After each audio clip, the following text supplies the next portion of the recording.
Ngayong araw lang ay pumalo sa 50,000 ang pasahero sa Parañaque Terminal Exchange. Mas mataas ito sa normal na dami ng pasahero ng PITX na posibleng indikasyon na mas marami ang piniling pumasok ngayong Biyernes. Nasa sentro ng balita si Rod Lagusad, live.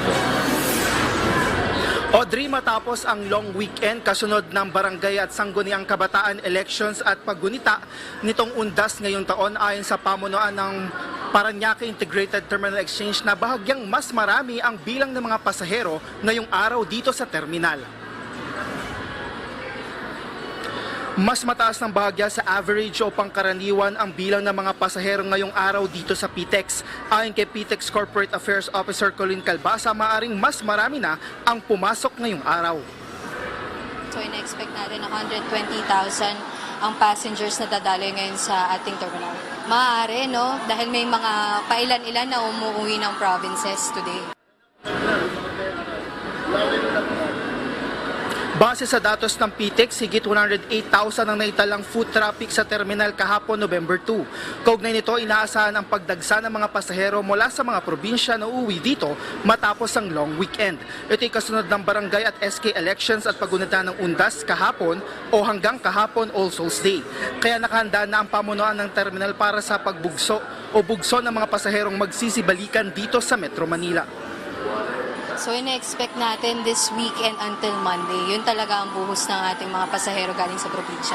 Siguro mga around 160,000, no? Same number nung pinaka-highest peak natin this weekend, last weekend.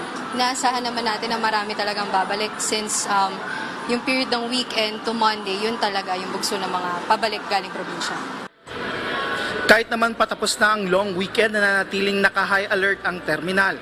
Nasa bisinidad pa rin ang PNP augmentation at may mga umiikot pa rin na K9 units para matiyak ang seguridad ng mga pasahero. Sa kasalukuyan, higit 1 milyon ang naitalang foot traffic o mga pasahero sa PITEX simula nitong October 26 hanggang kahapon November 2. Una nang inaasahan ng PITEX na maaring umabot sa 1.6 milyon na pasahero ang kanilang maitala hanggang sa November 6. Audrey, ayon sa PITEX, as of 12 noon ngayong araw ay halos 60,000 na ang naitalang bilang ng mga pasahero dito sa terminal. Paalala ng terminal sa mga babalik o uuwi dito sa Metro Manila ay iwasan na ang pagdadala ng maraming mga bagay para maiwasang maabala, kasama na rin dito ang hindi pagdadala ng mga flammable items at mga matutulis na bagay. Audrey? Okay, Rod, more than the usual, 60,000, napakarami ng mga pasahero dumaan ngayon. Pero pinaghandaan naman ng pamunuan ng PITX itong Sabado, Linggo at maging yung araw ng Lunes. Ano yung ginawa nila para masigurong magiging swabe naman yung pag-uwi ng ating mga kababayang pabalik ng Metro Manila?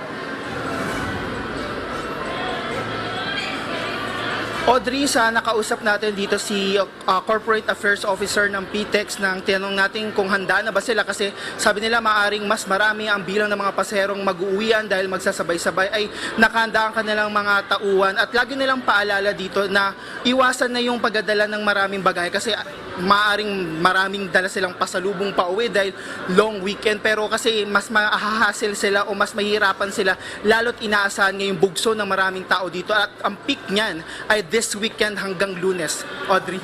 Maraming salamat, Rod Lagusad.